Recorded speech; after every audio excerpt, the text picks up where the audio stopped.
Bien, ahora vamos a hacer un ejercicio de los capacitores en paralelo. Entonces tengo los mismos valores anteriores, tengo una alimentación de 60 voltios, tengo tres capacitores, uno de 200 micros, otro de 50 micros y otro de 10 microfaradios, pero esta vez están conectados en paralelo. Aquí tengo las fórmulas de los capacitores en paralelo y necesito hallar primero su capacitancia total, el voltaje en cada capacitor, la carga eléctrica en cada capacitor y la carga total.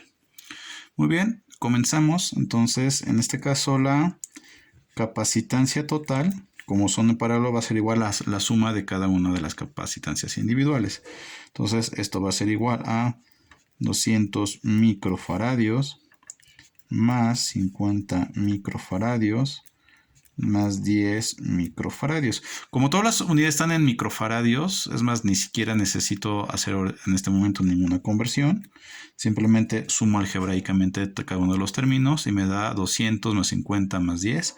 Me da 260 microfaradios. Esa es mi capacitancia total. Luego, el voltaje en cada uno de los capacitores. Entonces, como están en paralelo, el voltaje que va a tener cada uno de ellos va a ser exactamente el mismo y va a ser igual al de la alimentación. Entonces, el voltaje 1 va a ser igual a 60 voltios, el voltaje 2 va a ser igual a 60 voltios y el voltaje 3 también va a ser igual a 60 voltios, dado las condiciones del problema. La carga en cada capacitor. Entonces, como ya tengo cada una de las capacitancias y cada uno de los voltajes, puedo determinar la carga en cada uno de los capacitores. Recordemos que la capacitancia es igual a la carga entre el voltaje y de aquí un simple despeje me daría, a ver, voy enumerando, aquí que la carga es igual a la capacitancia por el voltaje. Entonces, por lo tanto, tendríamos que la carga 1 va a ser igual a la capacitancia 1 por el voltaje 1, la carga 2 va a ser igual a la capacitancia 2 por el voltaje 2 y la carga 3 va a ser igual a la capacitancia 3 por el voltaje 3. Entonces, la capacitancia 1 en este caso es de 200, y aquí sí voy a hacer la conversión, microfaradios, es decir, por 10 a la menos 6 faradios por 60 voltios. Entonces, para más sencillo lo puedo hacer a la calculadora. Entonces, 60 por 200 por 10 a la menos 6. Eso me da 0.012, lo paso y me da que es 12 por 10 a la menos 3 coulombs. Es igual a 12 milicoulombs. ¿De acuerdo?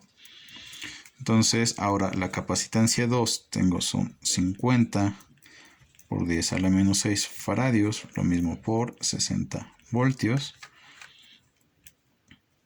Y sería lo mismo, 60 por 50 por 10 a la menos 6 me da 3 por 10 a la menos 3 coulomb, es decir, 3 milicoulombs.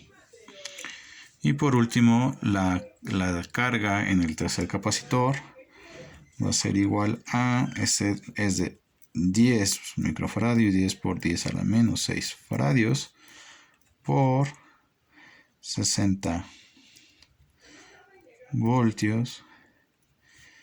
Y aquí sería, es más, este sí está mucho más sencillo, ni siquiera en esta calculadora, 60 por 10 me da 600 por 10 a la menos 6 coulombs, o sea, 600 microcoulombs.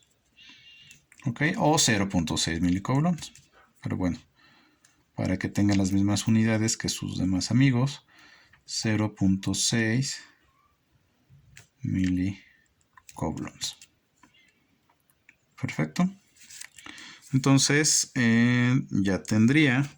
Entonces, la carga total yo la voy a calcular de dos formas. Entonces la sé. Lo voy a hacer así incluso para comprobar. Entonces, primero, la carga total tendría que ser igual a la suma de todas.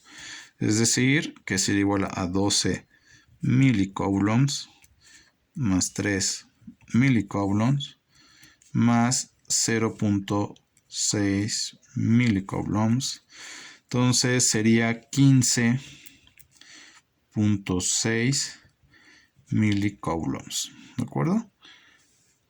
Y lo puedo comprobar utilizando las totales. Es decir, que la carga total tiene que ser igual a la capacitancia total por el voltaje total. Es decir, que la capacitancia total